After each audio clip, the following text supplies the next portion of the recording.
welcome to the Veterinary Marketing Podcast, where it's all about helping your veterinary practice attract, engage, and retain clients. Broadcasting a new podcast every Monday from sunny Southern California, here's your host, Brandon Bashirs. Hey there, everybody. Welcome to episode number 106 of the Veterinary Marketing Podcast. Today, we're going to be talking about the $100 per week ad plan, as I like to call it. I used $100 because that's pretty easy to scale. And so if you're spending more or less, you can kind of figure out what you want to do. But today is going to be all about what I would do if I only had a $100 per week budget and how exactly I would run an ad campaign for a veterinary practice. So it's going to be very beneficial. It's going to be very specific too. It's going to be actionable stuff that you can use in your practice right away. I think it's going to be very helpful for you. It's all the secret sauce that I'm doing with, it's not really secret sauce because a lot of people are doing ads, but this is what I'm doing with a bunch of other pages that I'm working on. And so specifically when I'm selling products, selling services, and all kinds of things on social media, this is kind of what I'm doing in a general strategy. Obviously, you're going to want to tweak things here and there, but this is pretty much it. So it's going to be very helpful. So before we begin, first, don't forget to subscribe on iTunes if you haven't done so already. And be sure, if you haven't done so already, please leave me an honest review. I would really, really appreciate it. You can listen on Google Play as well through the Google Play music app. So check that out. It's actually Google Music, and then you search for podcast there. So you can get it there if you're an Android user. So that's very cool. Be sure to also check out my newsletter. It's filled with tips, tricks that I use that will help you to be a better marketer. You can go to veterinarymarketingpodcast.com and sign up for the newsletter while you're there. Also, be sure to connect on Facebook, LinkedIn, Twitter, Snapchat. Wherever you like to connect, I will happily connect with you. And if you ever have any questions, comments, need help with anything, please don't hesitate to reach out. I absolutely love it when people ask questions and reach out. So thank you to everybody who reached out last week, and those of you who've reached out, I really, really appreciate it. It lets me know that people are actually listening and getting value from this. So even if you just want to say, hey, what's up? If you have any kind of question, just send me an email. I'm happy to respond, or go to facebook.com/veterinary marketing podcast. I also do a live stream show every Monday. Well, I've been doing it every Monday for 7 weeks now. And I talk about new stuff that's happening in social media, technology, and direct marketing in general. And there's been so many changes specifically in the last couple of weeks. This episode on Monday, next Monday, is going to be great because there's so much new stuff that came out. AdWords has a new long-form native ad formats. There's just stuff is happening all the time. Very exciting time in digital marketing. I'd also like to mention before we start that this episode is being sponsored by snoutschool.com. Do you ever feel like you're wasting time with your veterinary hospital's social media efforts? Veterinary practice manager Danielle Lampert has put together a list of 5 awesome social media tools that every hospital needs to succeed. Danielle is dedicated to teaching veterinary hospitals to use social media via her website, snoutschool.com. So go to snoutschool.com/Brandon to get her list of 5 must-have social media tools now. You'll learn how to create professional-looking social media graphics, you'll save time by scheduling posts, and you'll find out where your clients are spending time online. Not only that, she's got great tips for getting your whole veterinary team to understand the importance of social media. So head on over to snoutschool.com/Brandon to get the 5 must-have social media tools for your practice today. That's snoutschool.com/BRANDON. All right, so let's get into today's episode. So the basic premise for the episode is if I only had $100 to spend, and it could be even less than that, let's say $50, whatever your budget is, just multiply or divide based on what you have available. You don't need to spend $100. I'm not saying that this is the cure-all by any means, but it's just an easy number. So if I had $100 to spend on marketing, which is not that much, $5,200 per year, if you're doing it every single week, I think that should be at least the minimum of what practices are doing, because you could grow your practice a tremendous amount by doing this stuff. But what would I do with my marketing? So first of all, with the marketing that I do on social media, there are always typically 3 objectives that I'm trying to do. One objective is to build awareness, stay in front of clients, try and reach new potential clients, grow the brand, and let people find out about you. If people don't know about you, there's no way that they can actually come into your practice and use your services. And by the same token, if you don't stay in front of your clients, they're going to maybe drift somewhere else. Hopefully they won't. Hopefully you guys have a great bond together. But if some other practices do an amazing social media, they're educating, they're entertaining, they're fun, and they're engaging with people on Facebook, then next time they do a promotion, they might be able to attract one of your clients. So staying in front of your current clients is very, very important. So that's awareness. That's kind of the first level, right? Making sure you're in front of, and then also exposing yourself to other potential clients out there. The next objective is list building. And so list building is not specifically selling something, but it's taking the relationship to the next level. You're offering typically something of value in return for contact information. Pretty straightforward. But you need to be list building and hopefully putting people into your funnel. So you have your marketing funnel where you have people going through the stages of getting to know you and then ultimately hopefully becoming a client. So sending out emails for newsletters, sending out transactional emails for promotion, segmenting your list based on what people are interested in. All of these different things, that's what list building is for. And if you're not actively spending advertising dollars to build your list, then you're not creating a sustainable digital marketing growth that you should be hopefully creating. So that's the second kind of level. And then the next one is direct promotion and specifically selling. I'm not talking about used car salesman stuff where you're going to be hard selling people to come in and get work done that they don't need. But you guys have services and products at your practice that are going to be valuable for people to use and know about. Heartworm treatment specials, dental month specials, all these different things that you offer at your practice. If you don't tell people about it, they're not going to know things are going on. And so that's what I mean by selling. So asking people to take a specific action that results in revenue at your practice and doing it in a way that's not pushy and not tacky, but will help to generate results.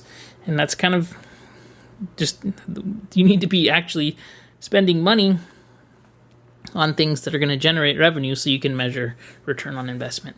So I find it kind of funny that a lot of times practices that say, oh, if social media doesn't work, it doesn't provide a return on investment, a lot of times those are the same practices who say, I don't want to be too salesy, I don't want to sell things on Facebook or all these things. So if you're not willing to actually promote offers and specials that you have going on in your practice, then you're never going to be able to generate a return on investment, because by definition you have to generate a return. So you have to start selling stuff on Facebook and being able to measure that and point to it and say, this Facebook advertisement was what brought this person in. Hopefully that makes sense. And if you have any questions, as always, don't hesitate to reach out, send an email and stuff. So let's talk about this first activity of awareness. So let's say we have $100. I'm going to break it into these 3 chunks and spend money on different things like this for each one of these chunks. So the first chunk of awareness, that's actually where you need to be spending most of your money. And the reason for that is you have to cast a wide net to try and generate new clients. You should also be creating enough content to stay in front of people, hopefully once a day on Facebook or Instagram, wherever you're going to be spending time. And don't feel like you have to do everything, because you have a lot going on in your practice, and I totally get it.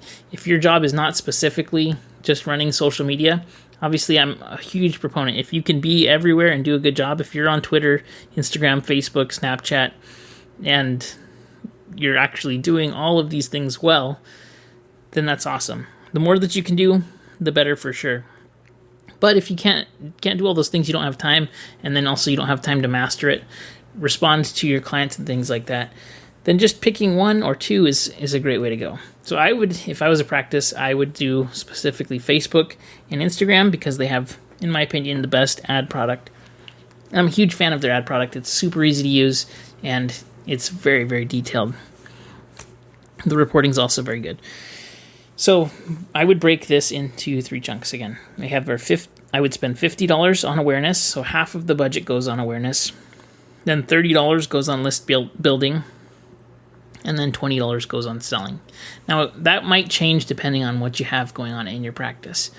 I know that sounds like a lot of money just to pay for distribution on your awareness. But once I kind of feel like actually that social media is at a very kind of a turning point, so to speak. I feel like it's a land grab right now. You can spend just a tiny bit of money, relatively speaking, and get a tremendous amount of results, especially if you have the right targeting and especially if you have content that's engaging. But more and more advertisers are coming on to Facebook all the time, and so I really feel like it's very cheap right now. It's been cheaper in the past, and I'm seeing this as I'm growing a few new brands. I am not seeing the costs as low as they used to be, and I feel like I'm kicking myself because I'm starting a couple new brands and stuff that I wish I would have spent and done this a lot sooner, because I'm now seeing that it's more expensive. Still getting amazing results and a great return, but it's a lot more expensive than it used to be. So with new platforms, it's always less expensive than once something is established. A perfect example of that is Google AdWords. There are Google AdWords that are now $75, $85 per click. Now, those are in the investment and financial sectors, but still, there was a time when Google AdWords was extremely cheap. People used it to drive tons of traffic because there wasn't so many people on there. It wasn't established. Now, in the veterinary space, most AdWords are between $2 and $7 per click. And so if you compare that against Facebook or Instagram, which is even cheaper than Facebook, it's an amazing time. And so I hope that you take this opportunity to build your social audience so that you can distribute content to them relatively cheaply in the future. And so now is the time to establish yourselves and build as big of audiences that are segmented and targeted as you can. So that's why I think a large percentage of the budget should go to just general awareness and building your social presence. So what is the goal of awareness? First, in awareness, that's things like likes on your page, engagement with your posts, likes and shares and comments on your posts, that kind of stuff. So what are the benefits of getting this? What does it actually accomplish? It helps to stay in front of your current clients, and then it also helps to grow and find potential clients who are going to be interested in your content. So that being said, what kind of posts should you be creating? Now, with the top of funnel activities like this, very engaging stuff that is going to get a lot of shares and likes, but at the same time, be very topical to what's going on. So definitely needs to be animal related, but not a stretch. So for example, like if a pet was locked in a car and somebody broke a window and it was a news story and they broke a window to save the pet, right? That's going to get a lot of shares. That's kind of more along the lines of a negative thing. If you can find positive things that are funny and light, I like those a lot better just because it typically attracts better people. But that was just the topic off the top of my head. So if you find people who are kind of outraged that somebody left their dog in the car, right? It's very topical because pet owners and pet lovers are going to really respond strongly to that, and you can likely get very, very cheap distribution. You don't have to create a lot of content to do something like that. Another option for this awareness type post is going to be creating live stream videos. So maybe if you have kittens or puppies in your practice, or maybe you're trying to adopt some pets, things like that. Those kind of very light, fun, and entertaining posts are going to get a lot of shares, a lot of engagement. And when you get a lot of engagement on your posts, it helps with your other content to be distributed as well. If you're constantly posting just really dry academic stuff that is not super interesting, definitely very informational, but not interesting, those aren't typically the best things to be posting. So we need to kind of repurpose this into entertainment. Now, it is important to also be educating your clients about things. So if you can make stuff fun, as much fun as possible, talk about funny stuff and educate at the same time, kind of like Dr. Andy Rourke stuff that he posts, right? Which is just lighthearted, it's fun, but it's also good information. That kind of stuff is very good. But the whole goal is just to get as much distribution as possible. Now, when people like stuff on your page, you can then invite them to like your actual page. So a lot of times people will engage with the post, they'll click the like button, but they won't like your page. So if you go on the Facebook app, not the Pages app, but if you go on the Facebook app and then engage, if you're an admin on the page, you can then click on the like button, see who's liked it, and then invite people who don't like your page. you can, on a desktop, go through and invite people as well. You do get maxed out after a certain number. I'm not sure what that number is. I've been maxed out. So once you're maxed out for one account, you can't do any more. It's a daily max that they put on you. Now, one thing about this, though, that I've found, and here's a good trick for you, is that if you have multiple admins for an account, each admin has their max limit, and it appears to be the same number for everybody. So if you get maxed out, if let's say a post does really, really well, and you get maxed out with the number of invites that you can tell somebody else at your practice who's an admin, hey, can you please go through and just invite all these people to like our page? Right now, likes are very expensive to pick up on Facebook. Just as an example, on a page that I have right now, I did a test campaign to add likes onto my page because I'm doing a lot of live streaming on a specific page, so I want to have more subscribers to the page, which means I'm trying to get likes. Because when you do live streams, it actually sends a notification to the followers of the page, and so it's beneficial to get organic distribution that way. So I did a campaign to try and add likes, and it was $9.73 per like. And so that's extremely expensive. I was very surprised by that. I thought it was going to be a couple of dollars.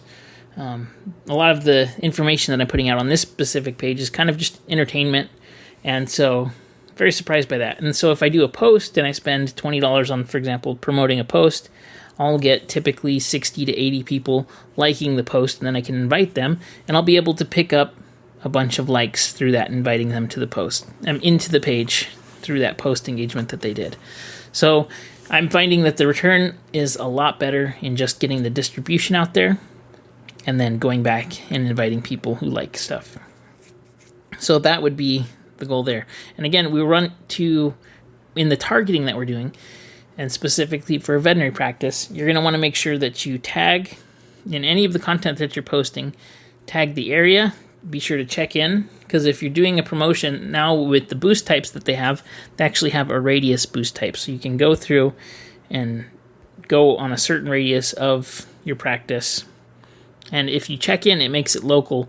And I've found through testing that you get cheaper distribution if you're checking in, because I believe Facebook thinks that it's more relevant to people in the area because it's some actual local business. So that's just a couple tips there.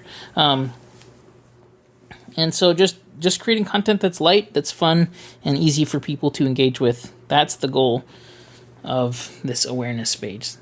And so you'll find that even through this awareness phase, you're going to pick up people who are looking for vets, and they'll call you. Is not to generate new clients who walk in the door. Hopefully these people that are going to become aware of you will at some point walk in the door. That's not going to be the specific goal here. Right now we're just trying to get distribution. But the next step is doing list building. So getting contact information if possible. Obviously, phone number is an ideal contact information piece. Also, email is mandatory. The less information that you're going to be asking for, the higher conversion that you're going to get. So if I'm creating an ad specifically for list building, I'm going to be offering what I call a lead magnet. And in the list building phase, I'm going to be spending typically $30 out of that $100 to increase the list. So I'm going to be retargeting. Hopefully I'm creating content where I can retarget people who've engaged with the content that I've put out there. Hopefully I'm creating segmented content. So in live streaming, for example, you can retarget people who've watched a certain percentage of your video. But with the awareness thing, I'm going to be doing a lot more volume of posts for sure. So typically in awareness, hopefully once a day, maybe more.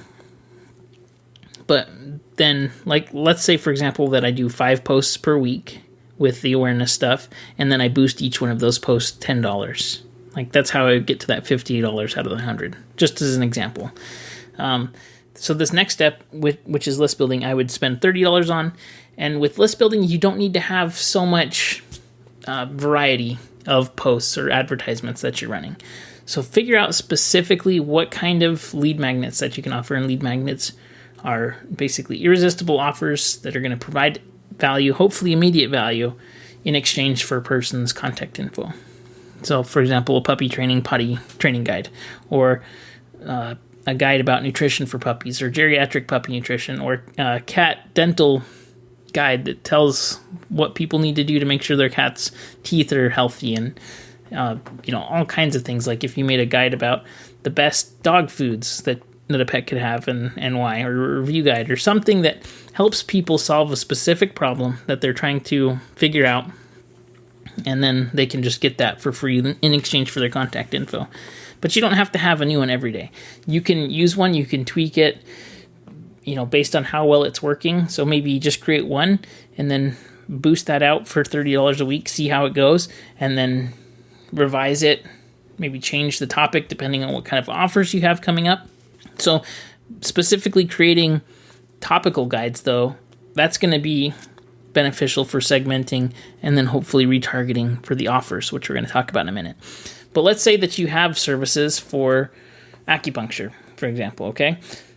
If you create a guide about acupuncture, the benefits of it, or how to solve a specific problem with acupuncture that typically requires surgery, or let's say that you have a dental health guide on 5 ways to stop your dog's breath from smelling. And you talk about different chew toys, you talk about different toothpaste options, different bone options that help to remove bad breath, whatever it is.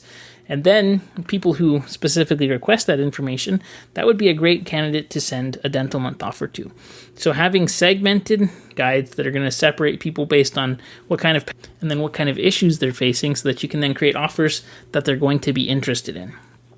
Now, this is not about selling them or being a salesman to hard sell people anything.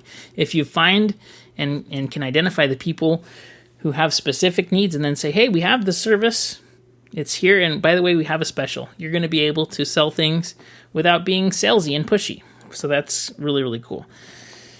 So that list building is important. And if you, the best way to kind of deliver these things, if you have, well, that's a whole nother podcast for sure. But make it as simple as possible. Find the easiest way to deliver your specific offer, and then trying to figure out how to do your lead magnets, just send me an email and I'd be happy to send you examples and then tools that you can use to do that. So the last part is actually spending money and advertising dollars on offers. So I would typically just try and focus on one offer at a time. So that $20 would be spent over the course of a week, and I would be retargeting that at the segmented, hopefully, lead magnets, the contact info that I created. So people shouldn't be, for the first time, seeing your veterinary practice and then immediately getting an offer for a dental procedure, for example. Let people get to know you, let them engage with you, and then ask them to make a decision if they want to come in and get a special on something, for example. So I think that is going to be very, very beneficial for sure. But making sure that you have the right offer matching the right audience is what's going to make that campaign successful or not. There's also a bunch of other things that you're going to want to do. You want to make sure and build value, make sure that it seems like a good deal or that there's a good reason for people to come in and take this offer that you're submitting. A lot of times this is where practices can get hung up too, because selling can be difficult. If you're actually trying to collect payment over the internet, then you have a whole bunch of other issues. So what are some easy ways to actually sell things online without having to have payment processors and web people and web developers involved? Well, you can create a specific post, and the call to action can be within the post. So for example, if you created a live stream video and you talked about the specials and you just went over what was the special this month for Dental Month. And then you said, if you're interested, comment below and we will send you a message and schedule you. So that is actually selling because you're going to be booking an appointment. If you have an app or a program that can actually book appointments, let people go from the offer to directly booking an appointment. But it's going to take some work for sure, especially if you don't have payment processors and all these different things set up. Either the programs are going to do the work or you're going to have to do the work for sure. Selling stuff too can be having people opt in for something and then they receive a coupon or a voucher or something like that they then have to bring in. But it gives the perceived value that they have something special, so they're going to want to take action on it. So if you have, let's say, a bonus that you do, for example, people come in for a dental treatment, and then they're going to receive all the 5 things that you talked about in how to keep your dog's breath being fresh and not smelly. And so you wrote that guide. You then created an offer that said, get these bonus things, come in, and when you do your dental thing. And so then you could get their contact info, then they could get emailed a voucher for them to come in, and then your front desk person could call and say, hey, thanks so much for opting in to this special offer. What day is good for you to come in? And so that's actually the way to sell things without having payment processors and all these different components set up online. Now, if you can do things and have your shopping cart set up, or create a Shopify page that offers services that people can book right on your Facebook page and all these really fancy things, then I think that's awesome. But that's probably above the abilities of most practices, and I totally get that. So just make it as simple as possible. It doesn't have to be crazy fancy. Just engage and figure out the best ways to get your client from being a Facebook fan to actually coming into your practice. Figure out how to drive that behavior, and think about, too, how you engage with brands and how you would like to be treated as well. So I hope that this was helpful for you. If you have any questions on specifically how to do any one of these 3 things, which is awareness, list building, and selling, and if you'd like me to look at anything as far as what I can do to help you in your practice, please don't hesitate to reach out, send me a message. I'm always happy to help. And I hope that this was helpful again. I also hope that you subscribe to the podcast. And please, if you could do me a huge favor, leave me an honest review. And I will see you on next week's podcast. Have a great week, and see you then.